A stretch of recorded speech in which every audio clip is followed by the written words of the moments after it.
مولاي صل وسلم دائما أبدا على حبيبك خير الخلق كلهم. You need to learn to read the Quran and its meaning so that it takes you into Jannah, because it is the word of the owner of Jannah. That's the reason. It is the word of the owner of Jannah. And I've given the young people an example that, you know what, if someone you really love sends you a message, no matter how long it is, you want to read it. Why? Because you really love them. Really love them. What about Allah subhanahu wa ta'ala? He sent you the whole Quran. You don't just read it in the month of Ramadan. Start now. Start today. Pick up the Quran and read one verse every day. Is it too much? Is it too much? One verse, not more than one verse. One verse every day. Today you read Alhamdulillahi Rabbil Alameen. Tomorrow you can read Ar-Rahman Ar-Rahim. No problem. The next day you can read Maliki Yawmiddin. This is the minimum. You must be thinking that's too little, isn't it? You must be thinking I can read the whole of Surah Al-Fatiha. Read it with its meaning, one verse a day at least, minimum.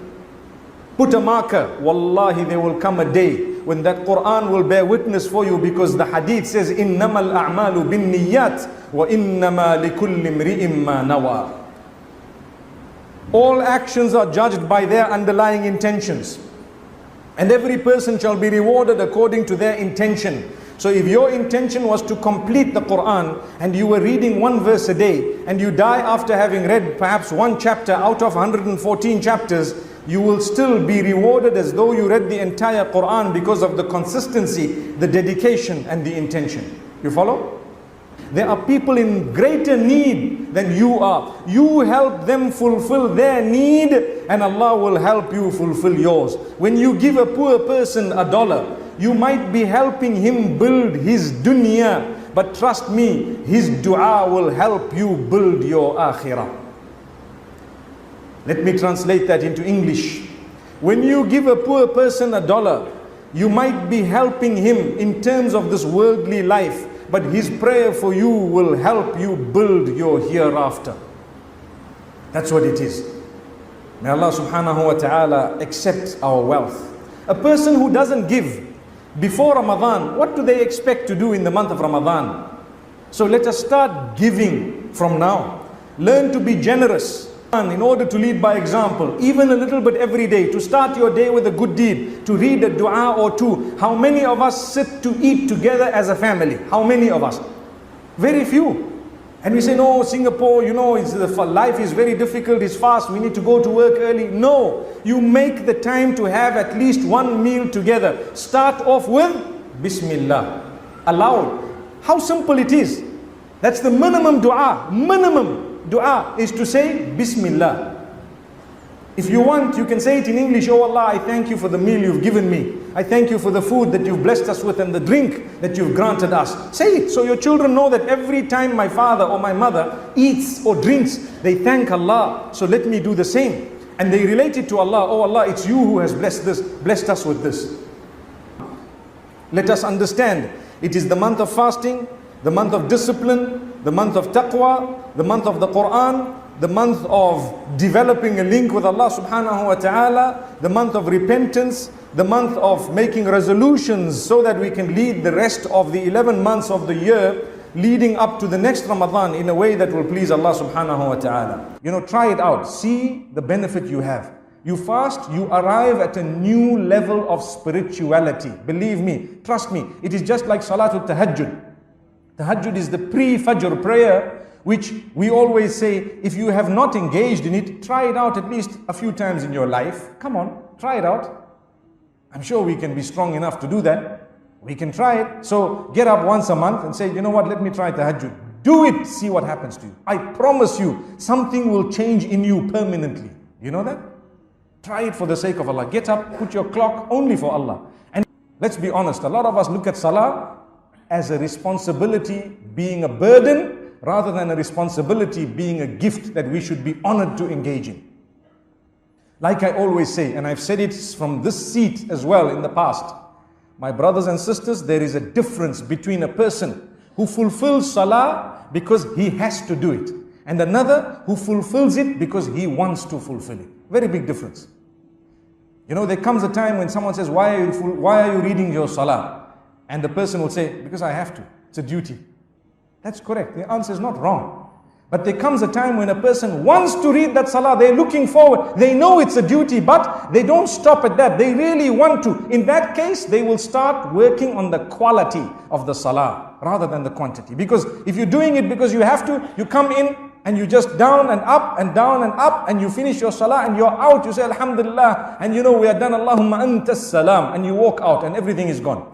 But if you read it because you want to, you come in and you take your time, you stand correctly, you have made wudu properly, and Allahu Akbar. When you start your prayer, you are plugged in with Allah, nothing distracts you, and you can lengthen it. The longer you prolong, the more you enjoy it. Is that what happens to us? May Allah make us that. Pray for them. Go and visit the elderly, visit the sickly. You should be getting a feeling of goodness when you visit an old person. Subhanallah, you will find lots of wisdom. They have seen the world. They have seen so much. You will find lots of goodness. It is one of the teachings of Muhammad sallallahu alaihi wasallam. Go and visit the sickly. Go and visit your relatives. Solve problems and matters. Resolve matters. A winner is he who resolves problems.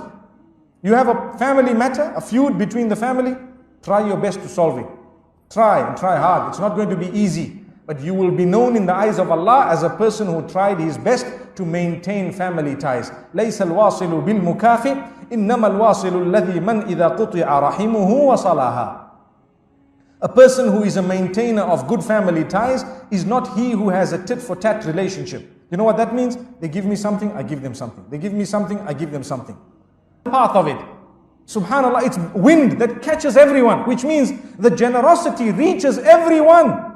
I'm generous to you with my smile. I'm generous to you with my time. I'm generous to you with whatever Allah has blessed me with by the help of Allah subhanahu wa ta'ala. So we will engage in istighfar. We will try and welcome this beautiful month by turning to Allah and by developing our character and conduct, by improving the relationship we have in our homes and houses. A lot of us have a lot of room in Islam. No room for procrastination in Islam. Do not leave today's work for tomorrow just because you feel you will be able to do it tomorrow. In fact, tomorrow's work, if you can do it today, a productive Muslim will bring it in and do it now, so that tomorrow something else might come up and you can achieve.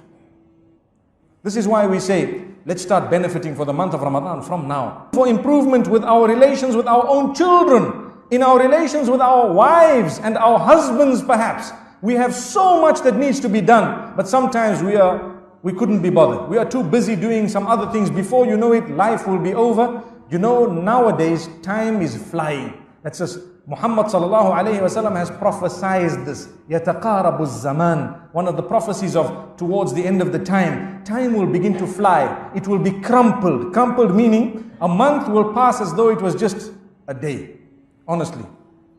Make resolutions that are current and here and now. We've spoken about quite a few of them. Let's hope that we can pledge right here, right now, that we will engage in at least one of the matters that we've discussed today as positive resolutions in order to enhance ourselves as good Muslimin, to become better people, so that when the month of Ramadan comes, we will already be on a beautiful level and we will excel and improve, and we will know how to even welcome the months after Ramadan that are so beneficial. Productions.